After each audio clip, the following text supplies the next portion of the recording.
자, 그럼 두 번째 시간 이어서 말씀을 더 나눕니다. 이 자료 말씀을 1페이지 마지막 부분 달라 거기 읽어보겠습니다. 성막 마당은 저주받은 인간 세상의 땅을 상징한 것이라. 이것은 애굽 땅으로 실현됐죠. 가인에게 땅을 저주하셨었는데, 이제 창세기에서는 노 땅이었지만 이것은 이제 역사상에서는 애굽 바로가 지배하는 땅이 됐죠. 그 땅에는 이제 심판이 집행되게 되고, 그런데 애굽 땅 중에서도 분별되어진 땅이 있었죠. 애굽이지만 이스라엘 백성들이 사는 고센 땅이 이것을 상징한다. 이 교회는 세상에 있지만 고센 땅으로 상징한 것처럼 분별되어 있다. 저주받은 땅이지만 분별되어진 땅에 있는 게 교회 지체들의 교회 생활이다. 이것을 이해하시면 되겠어요. 자, 그 다음에 저주받은 땅은 인간들애가 아니고 인간들이 살아가는 쇠풀무 애굽으로 상징되는데, 쇠풀무 애굽에 대하여 죽고 홍해를 건너서 하나님의 임재 앞으로 들어가서 제사함으로 거룩한 제사장들이 하나님의 영광의 보좌에 나아가도록 새롭고 산 길이 열릴 것을 암시하는 성막 구조는 마당과 성소와 지성소로 지어졌습니다. 우주적으로 보자면 애굽에서 출애굽을 해서 이스라엘 백성들의 구원사에서는 광야를 거쳐서 가나안 땅에 들어갔어요. 그러니까 이것은 사람으로 보자면 애굽은 사람의 육신에 몸이 거주하는 거였었죠. 이것은 육을 상징한 거예요. 그 다음에 육체 속에 거하는 죄가 가득한 인간들이 구속받아서 홍해바다를 건너서 이제 세상을 벗어나고 초월한다 이런 거죠. 아까 우리 찬송했는데 죄와 모든 세상의 모든 미련 이런 것들 다 벗어버리고 초월하는 거예요. 이제 홍해바다를 건너면 광야로 나오는데, 그것은 혼적 광야로 나와야 말씀을 받죠. 시내산에. 그래서 거기서부터 교회 생활이 말씀을 따라가는 신앙생활이 시작이 되는데, 이것은 혼생용에 의한 것이고, 가나안 땅에 들어가면 두 번째 강을 건너서 가면 그것은 가나안 땅의 약속의 새 땅, 임재상 저주받은 애굽 땅을 완전히 초월해서 새 땅에 들어가게 되는 거예요. 새 땅에 들어가도 가나안 땅을 다 정복한 다음에 예루살렘 성에 성전을 짓는 그것이 새 하늘에 신부성을 건축한 것에 대한 상징이란 말이에요. 그래서 이제 그리스도의 백필들이 다 되어져서 새 하늘과 새 땅의 유업을 상속받는 거예요. 하나님 나라를. 자, 그런 것을 상징하는 거예요. 그러니까 사람으로 보자면 몸, 혼, 영이 있고, 성막으로 보자면 마당, 성소, 지성소가 있고, 그 다음에 이스라엘의 단체적인 구원사에서 보자면 애굽에서 출애굽을 해서 광야를 거쳐서 가나안 땅에 들어가서 하나님의 임재 앞에 나아가는 거예요. 자, 성막의 마당에는 육체가 된 인간들의 세상 심판과 세상의 불시험들을 상징하는 번제단과, 지난 시간에도 얼핏 내가 이 부분을 설명을 했는데, 성막 마당은 쇠풀무 애굽의 압축이죠. 축소형이죠. 성막 마당의 번제단이라고 하는 것은 쇠풀무 애굽의 고생을 믿음으로 적용을 해서 자기 영혼의 구원을 위한 도구로, 교회 안에서는 세상의 고생이 자기 영혼을 구원하는 고난이 될 수가 있죠. 믿음으로 이것을 깨달아야 되는 문제예요. 그러니까 이 문제는 이제 믿음으로 적용하는 문제니까. 그래서 세상 심판과 세상의 불시험들을 상징하는 번제단과 부속 기구들이 빛이 되었으며, 성막이나 제단은 세상 죄를 대신 짊어지신 인간 예수에 대한 모형이었으므로, 제단은 예수 그리스도 육신으로 오신 예수님에 대한 모형이다 이거예요. 예수님이 세상에서 그런 고난을 받은 것을 상징하는 거예요. 이게 구속을 이룬 후에 교회의 머리가 되신 그리스도의 몸인 교회는 당연히 번제단과 부속기구들로 상징이 된다. 솔로몬의 성전법으로 가면은 그때는 교회에게 적용이 된다 이거예요. 두 번째 성전은 완전하고 더 크고 완전한 성전이니까 이것은 덥고 온전한 참장막이라고 하는 주님의 몸된 교회에 적용되는 것은 솔로몬 성전에서 적용이 되는 거예요. 자, 구속받은 모든 지체들로 건축된 교회는 저주받은 땅인 쇠풀무와 같은 애국 세상에서 당하는 온갖 불시험들을 교회에서 육체를 사르는 하나님의 구원으로 받아들이고, 이건 믿음의 문제죠. 이제 세상 사람은 생고생만 하는 거죠. 그래서 세상에서 고생 많이 한다고 구원받는 것은 아니죠. 그 고생을 직사하게 해도 진리를 가르침받는 교회에 모여서, 교회에는 성막의 번제단 생활을 하는 것이니까, 이제 번제단 제사하는 생활이니까 세상에서 육체가 당하는 고난을 믿음으로 이것을 화합해서 자신의 영혼을 단련하는 도구가 되게 하려면 세상 고난이 떠나가는 것이 아니죠. 세상 고난은 여전히 있는 거예요. 교회 생활한다 해서 세상 고난이 떠나가 버리는 게 아니잖아요. 똑같으지. 그런데 세상에서 불시험을 당하는 것은 생고생하는 거고, 교회 안에 들은 사람이 세상 고난을 당하는 것은 그 영혼을 구원하기 위하여 하나님이 단련하는 믿음의 시험이다. 그런 말이에요. 이것은 믿음으로 화합하는 문제이기 때문에 이제 바꿔지는 거예요. 이런 진리를 알아야 세상 고난을 해도 오히려 감사로 그것을 수용하고 받아들일 수 있죠. 그러야만 순종을 진짜로 가르침을 받을 수 있는 것이지, 진리를 모르는 상태에서 세상에서 생고생만 하면 순종이 배워지냐 이 말이에요. 하나님 앞에 순종이 되냐 이 말이에요. 하나님이 하시는 행사가 내가 원하는 바와는 오히려 안 맞으니까 하나님을 대적하게 돼 있지. 세상에 생고생만 하면, 진리를 알면 그것이 나를, 예수님이 하나님의 아들이지만 육신을 입고 세상에 보내셔서 세상에 사시는 동안은 많은 고난으로 말미암아 순종을 배워가지고 온전케 되신 것처럼 내 영혼을 온전케 만드는 도구로 하나님이 그렇게 나를 세상에 두셔가지고 불시험을 끊임없이 보내신다라는 것을 알아야 구원의 말씀이 되는 것이지, 그래야 믿어지는 것이고 믿어져야 되는 것이고, 이것을 모르면 진리를 가르침받지 않는 세상에서는 고생해봐야 다 소용없는 짓 하는 것이죠. 이런 이치를 잘 깨달으셔야 됩니다. 그 다음에 믿음으로 이것을 받아들여서 세상의 고난은 지성소에 계신 하나님의 영광의 보좌 앞에 나아가기 위해서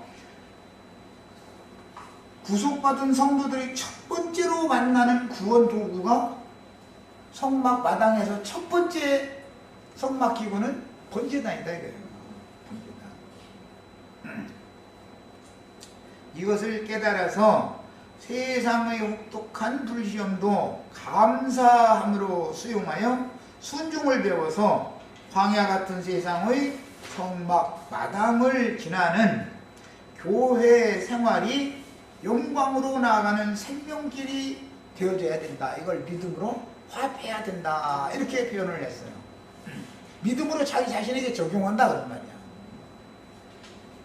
야, 제단에 피를 뿌리는 제사를 바치면 당연히 예수를 죽인 죄악의 피가 제물을 죽였기 때문에 제물이 피를 튀기고 손에 피를 안 묻힐 수가 없죠.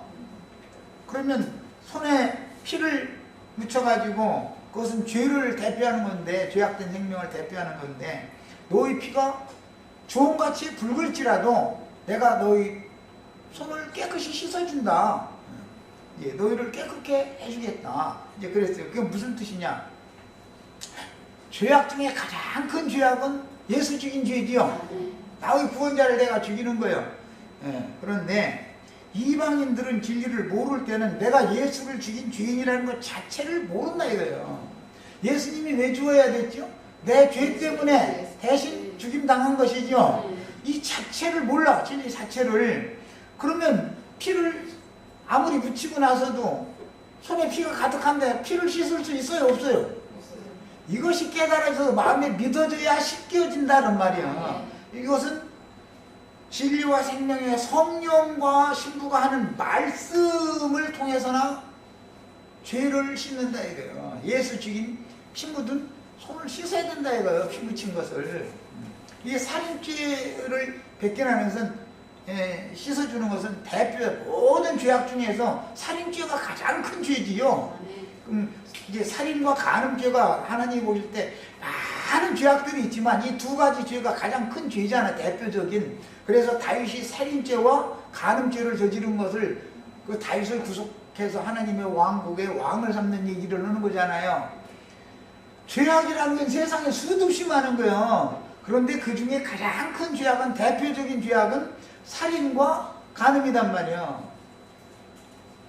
이 살인과 간음이라는 죄악 중에는 많은 죄들이 다 포함된 거예요. 사실은 대표성을 갖는 거지. 그런데 가장 큰 죄악은 예수를 죽인, 제물을 죽일 때 흘린 피가 묻혀요. 제사장 손에 피가 당연히 묻어있다 이거예요. 그 피를 남은 그릇을 가지고 또 들어가서 피를 찍어 바르면 당연히 손에 피가 묻는 것이죠. 그런데 이것을 씻지 않으면 하나님의 눈에 볼 때 너희 손에 피가 가득하기 때문에 너희가 천천만만의 수염소와 수양과 황소를 잡아 기름을 태우고 피를 뿌리고 제육을 사르고 제사를 드려도 나는 그런 제사를 받지 않겠다, 그런 거단 말이에요. 문제는 뭐 때문에 그런 거예요? 손을 씻지 않았기 때문에 그렇다는 것은 하나의 표상이고, 진리를 믿지 않았다 그러나 진리를 깨닫지를 못하는 거예요. 제사장들이 그걸 행위를 직접 하면서도 이게 무슨 짓을 하는지를 모르고 있는 거예요. 그러면 그들이 제사를 안 받는 거예요. 제사장들이 무지하면 제사장들이 제사를 드려야 되는데, 무지한 목사님이 강대상에서 설교를 백날 해도 하나님이 연락을 한 번도 하시지 않는다, 지금 그 말이요. 이게 무식하면 망하는 거예요. 무식하면. 자, 그 다음에 제단에 피를 뿌리는 제사를 바치면 당연히 예수를 죽인 죄악의 피가 손에 묻혀 있으므로 제물의 피와 성소 안에 들어가서 피울 향 담은 그릇과 성소를 밝힐 기름통과 떡그릇 등을 제단에 턱에 놓고 롯대아의 물로 손을 깨끗이 씻은 후에 제기들을 손에 들고 문장 안으로 들어가서 분향한 후에, 맨 먼저 분향부터 해야죠.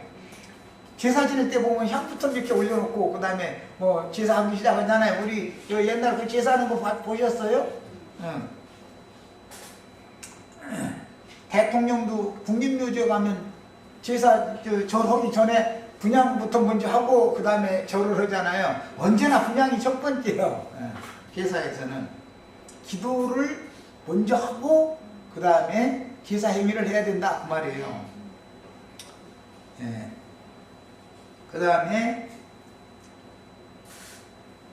성소의 금 촛대를 간검하고 떡을 진설하며, 두 번째는 금 촛대를 간검을 하려면은 기름을 부어야 되겠죠.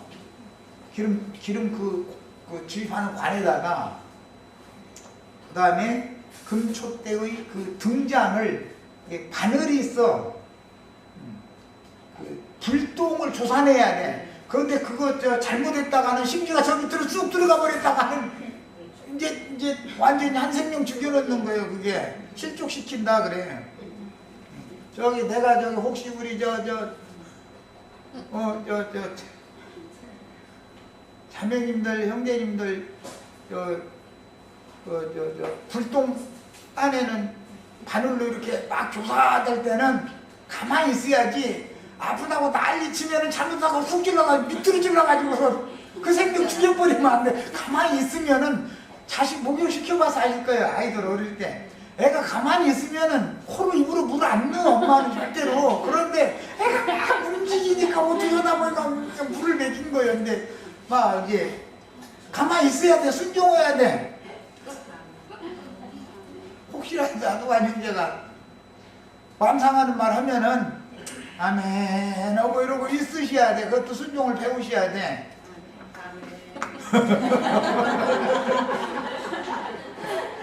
반기를 들으면은 심지가 저 밑으로 쑥 들어가 버렸다. 불 완전 꺼요. 그랬는데 실종당 죽어버리는 거 영혼이. 제사들이 영혼을 불을 잘 밝히라고 제사들이다 와서 불 꺼놔버리면 뭐가 되겠어. 그래서 실족해 하는 일이 없을 수는 없으나 그 실수가 있을 수가 있다는 거예요. 그러나 실족해 하는 자에게는 화가 있다 그랬어. 나도 난 화당하기 싫으니까 같이 살 수 있는 방법을 해야죠. 자, 이 선박법, 이거 선박법을 알고 나면 참 재밌어 아주.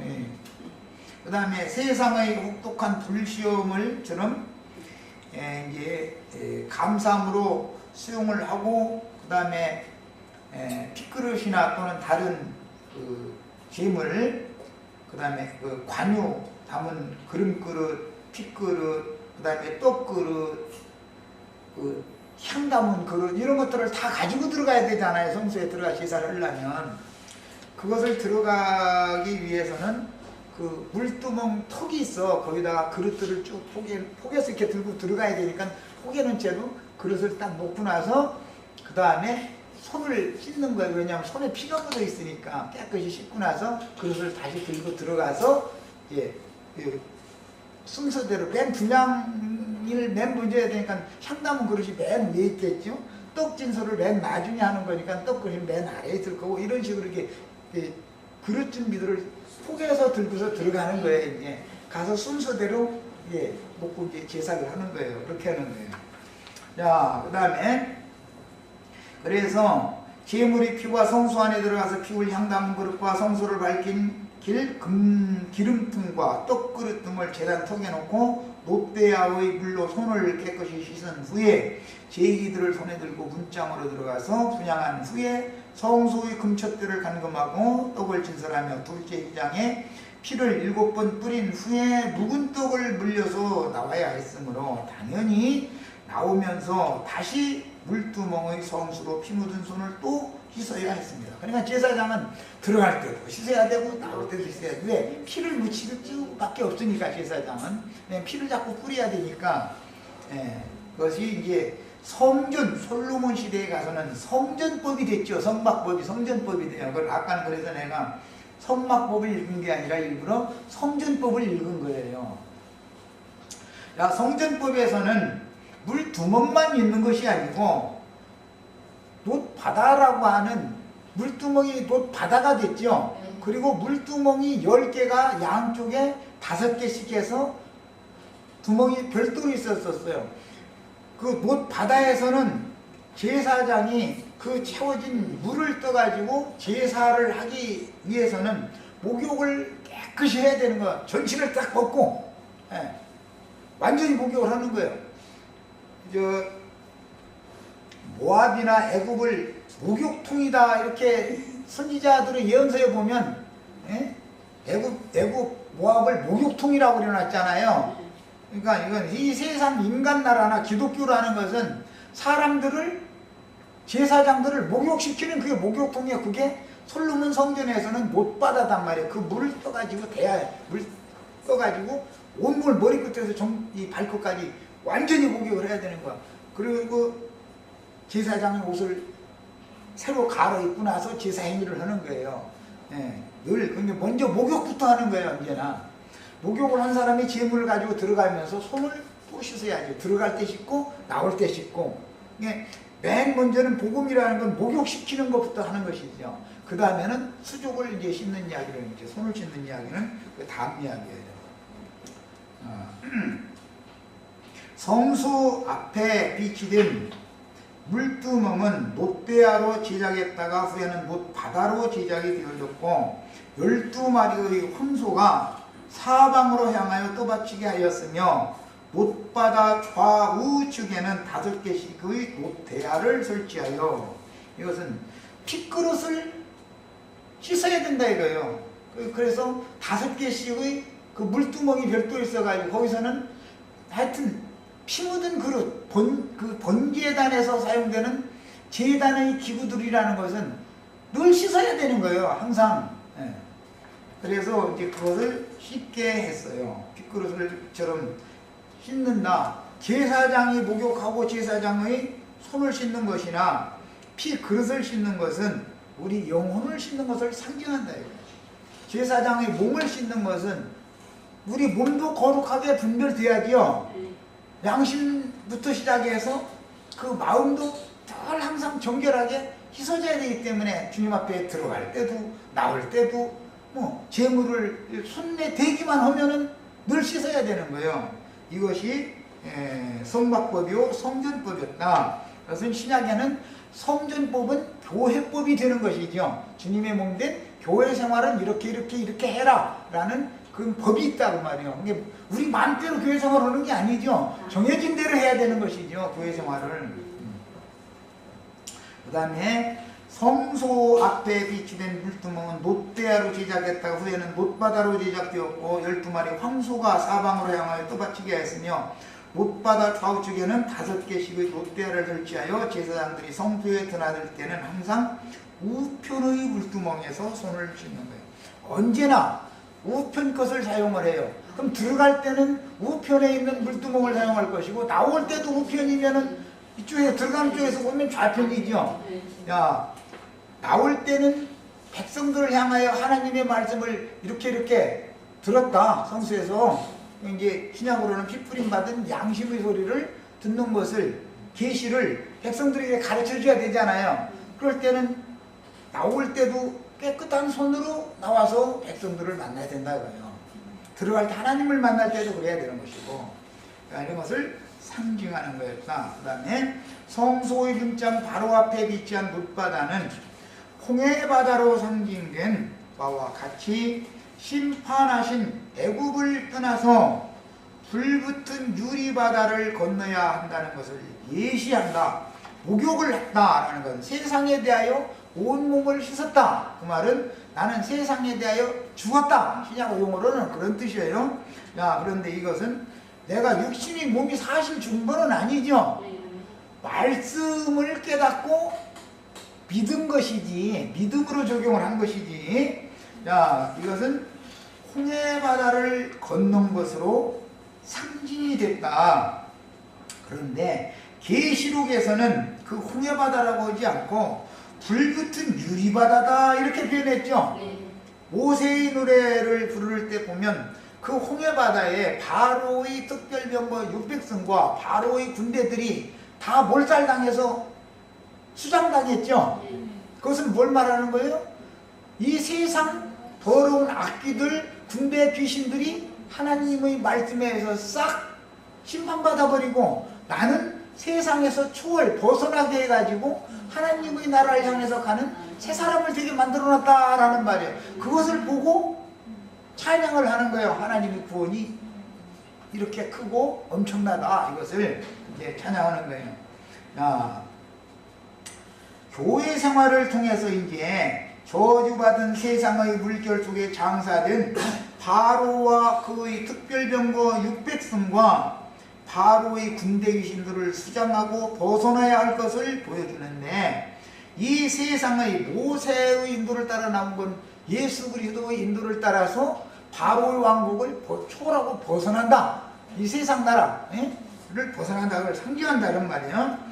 이 세상의 영들인 사악한 군대 귀신들을 수장하고 이것이 목욕이죠. 내 옛사람이 침례를 받을 때 실제는 내 속에 가득한 세상 악하고 더러운 귀신들이 수장당하는 거죠. 그리고 구속받은 내 영혼은 벗어난다 이거예요. 내 육체 속에 가득한 더러운 이 세상 잡귀들이 심판받는 거예요. 육체의 심판이라는 것은 세상 잡귀들을 심판하는 거. 실제로는 세상 나라를 벗어나서 홍해바다는 계시록에서는 불붙은 유리바다라고 그랬어요. 이게 불이 붙었다라는 말은 세상의 심판이 지금 세상은 심판 아래에 있다라는 말이에요. 불붙은 유리바다 위에라는 게 그 아래에는 바다가 있고 하나님의 보좌에서 이렇게 보니까 유리창 너머로 그 바다에 불 붙어가지고 불타더라는 거예요. 이제 그걸 보고 하나님의 구원이 너무너무 감사해서 이제 찬양하는 얘기가 이 사람들이 이기는 자들이다. 바다를 벗어난 자들이 벗어나서 천국 하나님의 임재처소에 들어간 사람들이다. 물두멍에서 성수에 들어갈 때와 나올 때 피 묻힌 손을 깨끗이 씻어야 했는데 희생제물로 상징된 인자 예수를 죽인 피 묻은 손을 씻지 않으면, 즉 예수를 죽인 나의 죄를 씻지 않으면, 예수님은 나의 죄 때문에 죽은 거예요. 알고 보면 제물을 제사장이 잡아 죽여서 피를 흘려서 피를 묻힌 것은 예수를 내 죄 때문에 내가 죽인 것이죠. 이것은 믿음의 적용의 문제다 이 말이에요. 이제 그래서 하나님께 나아갈 수도 없거니와 성소에 들어가서 제사를 취한 자는 당연히 피를 다시 묻혀야 했으므로 성소에서 마당으로 나오면서 다시 피 묻힌 손을 씻어서 항상 정결함을 유지해야만 백성들을 가르칠 수가 있다. 제사장은 들어갈 때, 하나님을 만나러 들어갈 때도 손을 씻어야 되고, 나올 때도 일단 목욕을 먼저 하고 제사장 복을 갈아입고 나서 이제 제기를 가지고 들어가는데, 제물 담긴 그릇들을 가지고 이렇게 포개서 들고 들어가는 거예요. 가지고 가는데 반드시 물두멍의 턱에다가 핏그릇, 기름그릇, 떡그릇을 턱에다가 놓고 맨 위에는 이제 향 담은 그릇, 그건 내 작은 조그만 그릇이죠. 향 담은 그릇, 그 다음에 기름그릇, 핏그릇, 떡그릇 이런 것들 이렇게 순서대로 포개 놓는 거예요. 그리고 가서 맨 위에 것부터 순서대로 제사를 해야 되잖아요. 하나님 정한 법대로 해야 되니까. 그러고 나올 때도 또 손에 피를 또 묻혔으니까 당연히 나올 때도 빈 그릇이지만 다 쓴 것이 아니기 때문에 뭐 다 빈 것은 아니지. 도로떡 같은 건 묵은 떡을 또 물려내오는데 도로떡이 담겨있고, 나 그런데 그것을 턱에다가 다시 놓고 손을 또 씻고서 그 다음에 백성들한테 가서 하나님의 축복 말씀 들은 것을 가서 대언을 해줘야 된단 말이에요. 그래야 제사장이 대표로 축복 말씀을 하나님께 받아온 것을 백성들에게, 사실은 야로한 형제에게 뭐 예를 들어서 이런 성막법이나 제사법을 이제 영감을 통해서 깨닫게 해주신 것은 나를 위해서가 아니죠. 형제 자매님들을 위해서 그렇게 한 거예요. 사실 이스라엘 백성들을 위해서 제사장이 그런 직무를 맡기려니까 그런 계시를 주신 것이죠. 이런 뜻이요. 그래서 제사장은 항상 예수를 죽인 피를 손에 묻혀야 제사를 드릴 수 있었으므로 무죄하며 죄를 알지도 못하시는 예수를 내가 죽였고 그 증거는 내 손에 피가 가득함을 보는 것이다. 그것은 예수의 피가 항상 내 손에 묻혀 있다는 것을 봐야 된다. 이거. 나는 예수 죽인 죄인이구나. 나는 예수 죽인 죄인이구나. 이걸 잘 봐야 된다 이거예요. 그 피를 성수물로 상징되는 그 영과 신부의 말씀으로 반복해서 씻지 않으면 제사장 직무를 수행할 수 없다는 사실을 뼛속까지 각인되지 않은 사람은 백성들을 위해서 대언자로 하나님의 사명을 수행할 수가 없다는 뜻이다. 그런데 이런 성막법, 제사법 이런 거에 대해서는 몰라 가르치는 분들이 더러 있는지는 모르지만 내가 알기로는 세상 목회하는 분들이 성도들 불러모아놓고선 뭐 쓸데없는 세상 축복받으라고 저 돼지 먹는 쥐염열매 잔뜩 뱉어지라고 그거 먹여가지고 다 비탈로 내리자라서 불붙은 유리바다 속에 빠져 죽게 만드는 일이나 그런 설교 나오고 앉았지, 이 성막법이나 제사법을 가르치는 사람이 없어. 본인도 모르니까. 본인도 모르는데 뭘 남을 뭘 가르쳐. 이러니 사람들이 무슨 놈의 구원을 받냐 이거예요. 하나님의 이 가장 중요한 성막법이나 제사법이라는 것도 모르면서. 자, 이사야서 1장 11절로 15절 인용한 말씀을 같이 봅니다. 여호와께서 말씀하시되 너희의 무수한 재물이, 이 너희의라는 것은 예루살렘의 관원들과 유다의 방백들아 들으라 한 말씀이죠. 이게 누구 보고 하는 말이에요? 오늘날의 목회자들 보고 하는 말씀이죠. 소위 말하는 병신도들 보고 들으라고 하는 게 아니야. 예루살렘의 관원들, 왕족들, 예? 뭐 선지자들, 그 다음에 유대의 방백들, 지도자들, 이런 사람들 보고 이사야 선지자를 통해서 말씀을 전해주는 거예요. 이사야 선지자의 예언은 예루살렘과 유대 땅에 대한 예언이죠. 그 이상이죠. 이것은 오늘날의 세상 교회를 향한 예언이다, 선포다 이거요. 무수한 노후의 무수한 재물이 그런 걸 보니까 그 사람들이 제사 드리는 재물을 그들이 손에 갖고 있다는 거 아니야 지금. 그렇죠? 수많은 재물이요.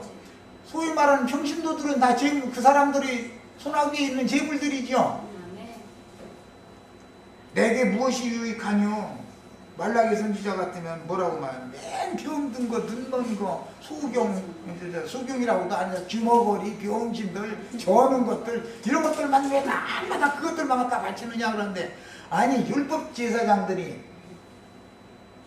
눈물고 귀머거리 되고 절름발이 되고 병신된 거 그런 재물을 잡아서 바쳤겠습니까? 다 말하고자 하는 의도가 있는 것이지. 세상 축복만 바라고 하나님을 오해해가지고 엉뚱하게 알아가지고 짐승의 인이 이마에 새겨지고 그 오른손에는 짐승의 표시가 그 손에 쥐어져 있는, 그래가면서 자신들을 자칭 제사장이라고 하는 자들에게 지금 하나님의 말씀을 알지도 못하고, 하나님의 능력을 알지도 못하고 하나님의 말씀을 크게 오해해가지고 지금 엉뚱한 짓 하는 거 아니냐 이 말이야. 그게 그들이 모여서 예배당에, 성당에 모여서 거룩거룩 자꾸 막 그냥 그 난리를 일삼는 것이, 그게 하나님에게 내게는 아무 유익이 없다. 지금 하나님은 이렇게 말씀하신 거예요. 나는 순양의 번제와 살진 짐승의 기름에 배불렀고 나는 수송아지나 어린 양이나 수염소의 피를 기뻐하지 않노라 그랬어요.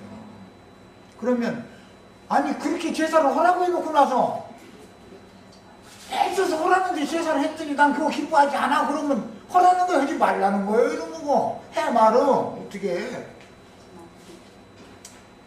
법대로 하라게. 법대로 그 말씀의 뜻대로 해라게. 율법을 말씀의 뜻대로. 제사장들 엉뚱한 짓을 한다는 걸 지금 지적한 거예요.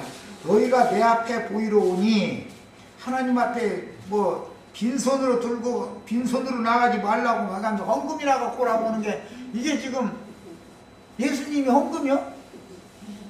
재물을 들고 오라는 것이지 돈 갖고 오라는 말이 아니잖아 지금. 누가 너희에게 요구했느냐? 내 바닥만 밟을 뿐이야. 이 마당 제사에는 그렇게 혈성을 내서 매번 하는데, 하나님이 보실 때는 그게 하나님이 연락하실 수 있는 제사가 아니라는 것이죠. 헛된 재물을 다시 가져오지 말라. 하나님이 받지도 않는 재물은 헛된 재물이죠. 사마리아 여자가 지금 산당에 제사 지내러 다녔죠. 그런데 사마리아 여자 만약에 헌금만 갖고 갔으면 산당 제사장이 칭찬해줘야, 칭찬하는 거 자치고 저 뒷자리에 있더니 나가려면 나가고 뭐 이러고 쳐다도 안 보죠. 동통이나 갖고 와야 어서서 막 문 앞에서부터 막 그냥 90도 그러고 그냥 절해버려요. 저 문 앞에서 아주 동통이나 있을 만한 사람. 분명히 그 사람 주머니에 헌금 봉투가 들었다는 걸 나 이미 계산하고 있어. 그것만 생각해 이 사람들은. 이거 완전히 도둑놈들이지. 이게 무슨 놈의 제사장이야 그게. 분양은 내가 가중히 여기는 바요. 이게 무슨 소리야. 너희가 하는 기도는 내가 아주 가중히 여긴다 그 말이죠. 왜 그렇게 했어요? 그 분양 기도하는 소리가 맨 하나님 보고 돈 내놓으라고 저 축복 내놓으라고 날마다 졸라댔다니까. 아주 그 기도가 너무 가식적이고 가중히 여기는 기도다라는 거예요. 이렇게 말하면 또 예배당 목사님 못 화낼 감정인데, 화낼 일이 아니죠. 이게 생각을 해봐야지. 월삭과 안식일과 대회로 모인 것도 그러하니, 그것은 마당 제사만 하는 게 아니라 성소제사, 월삭, 안식일, 대회로 모이는 것은 이제 속죄절일 날 모두 모이는 이제 이런 것을 상징하는 말인데, 그런 제사를 하는 것 자체가 한 번도 마당 제사는 매번 드리고 성수 제사 안식일 날 드리고 월삭 드리고 그 다음에 속죄절을 절기 제사는 지성소에 가서 드리고 하는 형식대로 다 했는데도 하나님이 그런 것을 다 헛된 재물을 가지고 오는 걸로 본다 이런 말이에요. 그 다음에 성회와 아울러 악을 행하는 것을 내가 견디지 못하겠노라. 그들이 막 거룩한 성회에 막 모인다고 다 그랬었죠. 그런데 그 성회로 모인 것 자체는 좋지만 모여서 한다는 제사하는 짓은 세상신 마귀의 영광을 돌리는 짓을 하는 거예요 지금. 그래서 하신 말씀이요. 내 마음이 너희 월삭과 정한 절기를 지루하니 그것이 내게 무거운 짐이라 내가 지기에 본비하였느니라. 하나님한테 그냥 짐을 잡고 올려놔. 내가 10만원 11조 했으니까 100배면 얼마를 갚아주셔야 되나 하나님은? 1000만원 갚아야 되나? 10만원에다가 100 그러면 1000만원이네. 1억에 1000만원이야. 이렇게 갚아야 돼. 그러니 아니 하나님이 그냥 신자들 모이는 것이 짐이야. 아주 짐이야. 그냥 하나님한테 빚받들어 오는 사람들만 그냥 막 때로 모여가지고 그것도 내놓으라고 막 한 사람이 저 대표로 기도하고 그냥 말하면 또 그것도 들어줄만 해. 이건 이제 합심 기도한다고 해가면서 막 그냥 통성 기도한다 해가면서 외장을 내대면 이 많은 사람들 다 100배를 갚으려고 하는 빚쟁이 돼가지고 짐지는 것이 무섭다는 거야. 아니야. 너 와서 제사할 때마다 내가 가지고 무거운 짐지어 이런 거야. 너희가 손을 펼 때 그 손에 피는 잔뜩 묻혀가지고 씻지도 않은 손을 막 높이 펴서 들고서 주여 와요 막 들어주시옵소서 막 이러다고 하면 또 거기다 대고 예배 끝났다고 목사 막 손을 펴서 막 대박 이렇게 막 축도한다고 얘기하면 피가 뚝뚝 떨어지는 예수 죽인 죄가 거기다 손에 가득한데 그걸 가지고 막 축복한다고 이러고 있다 이거예요. 그 예수를 누가 죽인 사실은 마귀가 죽인 거 아니야. 죄가 죽인 거 아니야. 야 그런데 그들이 손에 죄가 가득해가면서 예수 피 막 뚝뚝 떨어지는 손으로 축복을 하고 앉았어. 그러니 하나님이 정말 참 이 사람들한테 예배 받으려면 짐지는 무거운 짐이다 그러잖아. 거기다 대고 죄가 30배래 막 보통은 60배고 막 욕심도 많아. 이래버리니 너희가 손을 펼 때 내가 내 눈을 너희에게서 가리고 그 죄악으로 가득한 손을 보기도 싫다 지금 그 말이잖아. 너희가 많이 기도할지라도 그런데 이 사람들 보면 또 기도를 적어도 무릎이 뭐 낙타 무릎이 되도록 시간을 정해놓고 2시간 이상은 해야 된다고 해가면서 그 사람들 2시간 이상 저 기도하는데 가만히 가보면 나도 또 물론 또 그렇게 하라고 나는 죄인이지만 이제는 그건 이제 뉘우쳐서 이제 하지 말라고 그러는데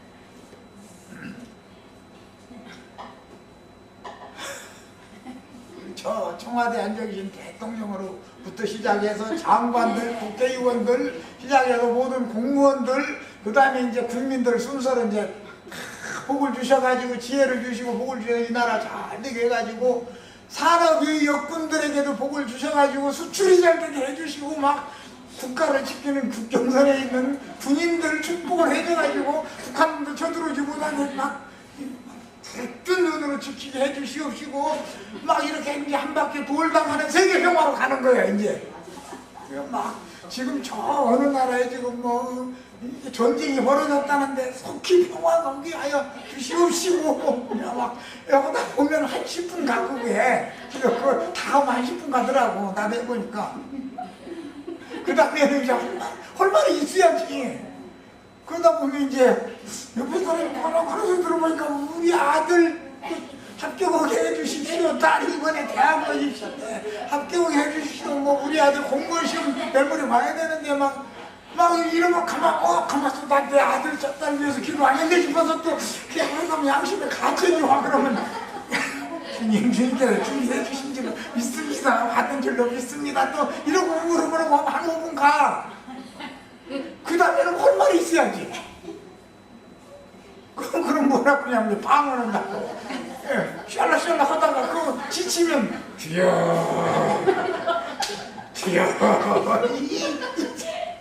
나도 그거 다 해봐서 알아 나도 그렇게 기도하는 것이 많이 기도하는 거다 이거요. 그런데 예수님 오셔서 너희가 중언중언하지 말아라 제발. 하나님은 중언중언은 듣지도 않는다. 그런데 그냥 말도 같지 않은 그런 소리 중언중언하고 이걸 자꾸 시키면 당연히 그렇게 해야 되는 줄 알아. 그게 분양인 줄 알아. 아니 답답해. 나는 그거 내가 직접 해봐서 잘 안 되니까 그 다 해봐야 철야기도 가도 밤 새벽 4시까지 11시부터 4시까지 5시간 동안 기도를 해봐야 15분이면 끝나. 사실은 내가 해보니까 자식 위해서 5분하고 우리 나라를 위해서 세계를 위해서 10분하고 하면 딱 끝나더만. 그게 그럼 할 얘기가 있어야지 뭐 그냥 그냥 그냥 방은 하다가 지치면 또 그것도 기도 않는 것 같으니까 졸리기도 하고 막 주여 주여 이러고 있고 말이야 참. 이야 그런 생활을 하면서 그게 주님을 위해서 충성을 다하고 주님을 기쁘시게 하는 생활이라고. 그러고서는 피곤한 맘 가지고 그 이튿날 일 나가려면 사람 죽어 눈이 떠지야 말이지. 그런데 주님을 위해서 주님만 왜 졸리는지 아시죠? 주님만 오늘 나가서 돈 쉽게 벌게 해주세요 이러고 나간다 이거야. 이야 정말 참 나도 진짜 양심 없는 생활 참. 하나님이 진지기에 아주 곤비한 하나님을 곤비하게 만드는 신앙생활 참 그 짓을 해가면서 남도 또 그렇게 하라고 나나 그러다가 망하면 많은데 다른 사람들 다 그렇게 하라네. 아이고 그런 생활을 한 데서 건져주신 것이 이 구원이 정말로 어마어마한 구원이요. 이게 우리 웃고 듣지만 그런 거 안 해본 사람들은 저 사람 지금 뭔 소린지 알지도 몰라요. 너희가 그렇게 많이 기도할지라도 내가 듣지 아니하리니 이는 너희 손에 피가 가득함이라. 예수를 죽인 증거잖아 그게. 내 손에 묻힌 피라는 건 예수를 내가 내 죄 때문에 예수가 죽은 건데 예수를 내 손으로 죽였다는 증거를 이것을 그게 죄악이잖아. 이것을 씻어야 되는데 피를 씻지를 않아요.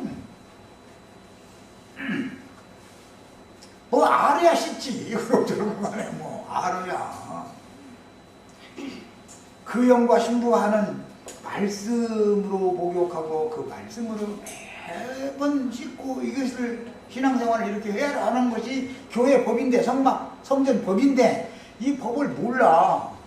모르는 사람이 가르치니 가르침 받는 사람들의 뭔 죄가 있어. 아니 선생님 모르니까 당연히 양무리들이 뭐를 알아. 양무리들이 그러면서 툭 하면 주위에 조용한데 형신도들 이런다고 뭐 억압이나 하려고 그러고 앉았고 정말 참. 예루살렘의 관원들과 유다의 방백들은 하나님의 백성들을 대표하는 자들이요 백성들을 위해서 희생을 잡고 제물의 피를 제단과 성소에서 속죄하는 직임을 수행할 거룩한 직분을 수행해야 할 왕족들이요 제사장족들이요 선지자들이었습니다. 그런데 그들은 희생제물을 무수히 죽여서 제사했지만 손에 묻힌 피를 씻지 않은 채로 제물만 잡아서 드렸으므로 여호와께서는 자신이 지시하신 제사를 그만하라. 분명히 모세의 율법에는 하라고 그랬죠. 했는데 모세의 율법을 크게 오해해서 유대인의 율법으로 지켰다 이거예요. 그러니까 이제는 우리가 하나님의 말씀을 변개시키고 그 말의 뜻도 몰라가지고 하나님의 능력도 모르고 하나님의 말씀의 의미를 모르고 그런 짓을 하는 거 이제 그만해라 제발. 그런데 또 그만하라고 그러면은 거룩한 제사를 허락했으니까 악착까지 해야 된다고 율법을 지켜야 된다고 빡빡 우기는 사람들이 많이 생기죠. 그것은 계시가 없어서 그런다 이거예요. 계시가 없어서. 오늘날의 세속교회 지도자들이 자신들의 손에 묻힌 수많은 순교자들의 피를 씻지 않기 때문에 구약으로는 말하면 하나님이 부지런히 보내신 그 종 선지자들의 피를 유대교의 율법 제사장 유대인의 율법으로 지키는 그 사람들이 다 보내는 종들을 다 박해하고 도로는 죽이고 해서 피의 양을 채우다가 최종적으로 이제 아이고 종들 보내니까 죽였는가 보다. 아들 보내면 설마 이제 공경하겠지 해서 보냈더니 아들마저 죽여서 피의 양을 다 채우더라는 거야. 야, 그 후로 신약시대에도 예수의 핏그림을 받은 주님의 제자들이 나가서 전도를 하면 시대마다 하나님이 종들을 부지런히 보내시지만 사탄의 사자들이 오는 대로 박해하고 다 죽여가지고 오늘날 이제 우리들의 피까지도 흘려서 마지막 그 양을 채우려고 저렇게 안달이 난 거예요. 말하자면 이 사람들은 무지하기 때문에 예수님만 죽인 게 아니고 주님의 제자들을 죽이는 것은 주님을 2번 못 박는 것이죠. 한 번 못 박은 것으로 혼내야 되는데 또 못 박어. 작은 소자들에게 한 것이 주님 자신에게 하는 것이죠. 주님이 보낸 종선자들에게 하는 일이 그게 곧 주님께 하는 일이요. 사울이 주 이름을 부르는 자들을 박해하는 것이 예수를 박해하는 거였잖아. 이런 이치를 모르고 있다 이거예요. 무지해서. 그러면서 이런 식으로 증거를 이렇게 진리대로 증거를 하면은 이단이다. 이단. 예배당도 부인하고 목사님도 부인하고 그들이 하는 설교도 다 틀렸다고 그러고 뭐냐 말이고 이단이다 말이에요. 저희 자신들의 교회법에 의하면 즉 유대인들의 율법에 의하면 예수를 마땅히 죽을 자다 이거예요. 사도들은 마땅히, 증인들은 마땅히 죽을 자다 이거예요. 그들이 교회법대로 하자면. 하나님의 천국법, 교회법은 전혀 의미가 다른데 그들은 너무 모르고 있는 거예요. 이런 사람들한테 우리가 이런 말씀을 맡아서 사람들을 옳은 대로 돌아오게 하는 일은 진리의 증인으로 쓰임을 받아야 하기 때문에 그냥 레위 8장을 이렇게 여기 있는 이 말씀을 그냥 간략하게 해놓을까 하다가 오늘 아침에는 갑자기 출애굽기 너랑 같이 이성막법에 대해서 교제를 나누지 않은 기체들이 많은데 이거 설명은 알아듣겠냐 그 생각이 영감이 와서 이 자료를 급하게 만들어 가지고 나온 거예요. 자, 여기까지 해서 일단 마칩니다.